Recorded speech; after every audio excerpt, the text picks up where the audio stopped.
అనేది ప్రజల సమస్యలు బీసీల సమస్యలు అంటే ఏ జాతిలో అయితే ఉంటారో ఆ జాతి సమస్యలు పూర్తిగా అవగాహన ఉంటాయి. ఏ జాతిలో పుట్టినో ఆ జాతి వాళ్లకు ఆ జాతుల మీద అవగాహన ఉంటుంది. ఎందుకంటే ఆమె పార్టీ పెట్టడం నేను తప్పనడం లేదు. ఎందుకంటే కవిత గారు పార్టీ పెడుతుందంటే పార్టీ పెట్టడం తప్పేం లేదు. ఇప్పుడు కేసీఆర్ పార్టీ పెట్టుకుంటాడు, ఎవరైనా పెట్టొచ్చు పార్టీ. కవిత గారు పార్టీ పెట్టుకుంటారు, రేపు పొద్దుగల హరీష్ రావు పార్టీ పెట్టుకుంటాడు. ఎందుకంటే ఇప్పుడు పార్టీలు లేవు అన్నదంతా కూడా ఒక ఎస్సీ ఎస్టీ బీసీలకే లేవు. ఇప్పుడు 0.5 ఉన్నటువంటి వాళ్ళే ఈ పార్టీలు పెడుతున్నారు. మెజార్టీ 99% ఉన్న ప్రజలు పార్టీని పెట్టడానికి వెనుక ముందు అంటున్నారు. ఎందుకంటే ఆర్థిక స్థితిగతులు, డబ్బు, ఇదంతా పెద్ద ఒక కథ ఉంటుంది కాబట్టి దాని మీద ధైర్యం చేయలేక పోతున్నది. దీన్ని బట్టి అర్థమవుతుంది ఏంటి అంటే కానీ బీసీ ముఖ్యమంత్రులు లేరు కావచ్చు, కానీ బీసీ మంత్రులు, బీసీ ఎమ్మెల్యేలు చాలా మంది ఉన్నారు. వీళ్ళు ఎందుకు ముందుకు రావట్లేదు అంటారు? ఇది బీసీ మంత్రులు అనేది ఇప్పుడు ఒకటేనండి. కాంగ్రెస్ పార్టీ అంటే ప్రజాస్వామ్యం ఉన్నది. కాంగ్రెస్ పార్టీలో బీసీ లాంటి వాళ్ళు ముఖ్యమంత్రులు అయ్యారు, ఈ ఎస్సీ లాంటి వాళ్ళు ఉప ప్రధాని అయ్యిండు. ఇయ్యలో జాతీయ అధ్యక్షులు మల్లికార్జున్ ఖార్గే గారు కాంగ్రెస్ పార్టీ జాతీయ అధ్యక్షులు. ఆయన దళితుడు. ఇయ్యలో బీసీ ఇక్కడ ఒక బీసీ పిసిసి అధ్యక్షుడు బీసీ.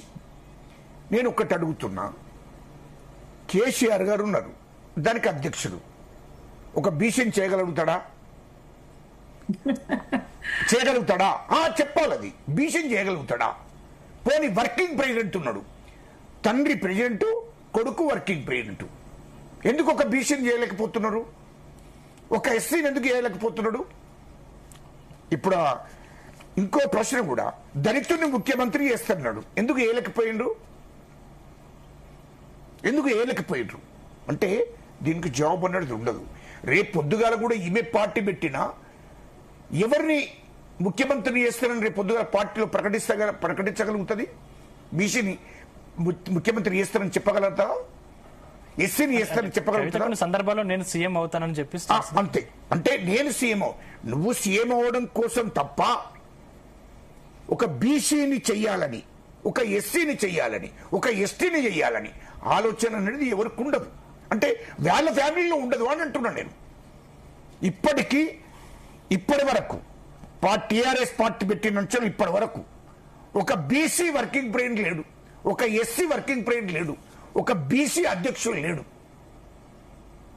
వాళ్ళెవరికి అంటే పార్టీ మాత్రం వాళ్ళ ఇంట్లోది. ఓట్లేసే వాళ్ళు మాత్రం 99% ఉన్న ప్రజలందరూ వీళ్ళకి ఓట్లేయాలి. అంటే వీళ్ళు ముఖ్యమంత్రులు ఉండాలి, వీళ్ళు పార్టీ అధ్యక్షులు ఉండాలి, వీళ్ళు వర్కింగ్ ప్రెసిడెంట్లు ఉండాలి, వీళ్ళ డామినేట్ మాత్రం ఉండాలి. కానీ ఎస్సీలు ఎస్టీలు మాత్రం బీసీలు వీళ్ళకి ఓట్లేయాలి. ఓట్లేస్తే మళ్ళీ వాళ్ళని అణిచివేస్తారు. ఇది వాళ్ళ చరిత్ర. వాళ్ళ పార్టీలు పెట్టుకునేది ఎందుకోసం అంటే దీనికోసం. ఇది వాస్తవ విషయం. ఎందుకు అనంటే ప్రజాస్వామ్యం ఉండాలి. ఏ పార్టీలో అయినా ఇవాళ మీరు ఒకసారి చూడండి, కాంగ్రెస్ పట్టుంది. మన్మోహన్ సింగ్ ఈ దేశానికి ప్రధానమంత్రి అయ్యాడు, ఆయన ఓబీసీ. ఈ దేశానికి ప్రధానమంత్రి అయ్యాడు 2 సార్లు ప్రధానమంత్రి, 10 ఏళ్ళు కంటిన్యూ ప్రధానమంత్రి.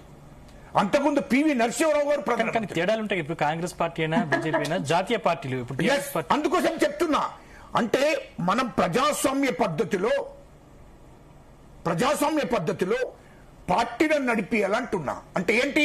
వీళ్ళ ఆధిపత్యాన్ని ఎవరైనా కావచ్చు, ఆధిపత్యాన్ని చూడండి. జాతీయ పార్టీ అధ్యక్షుడు మల్లికార్జున్ ఖార్గే గారు, రాష్ట్ర పిసిసి అధ్యక్షుడు మహేష్ గౌడ్ గారు.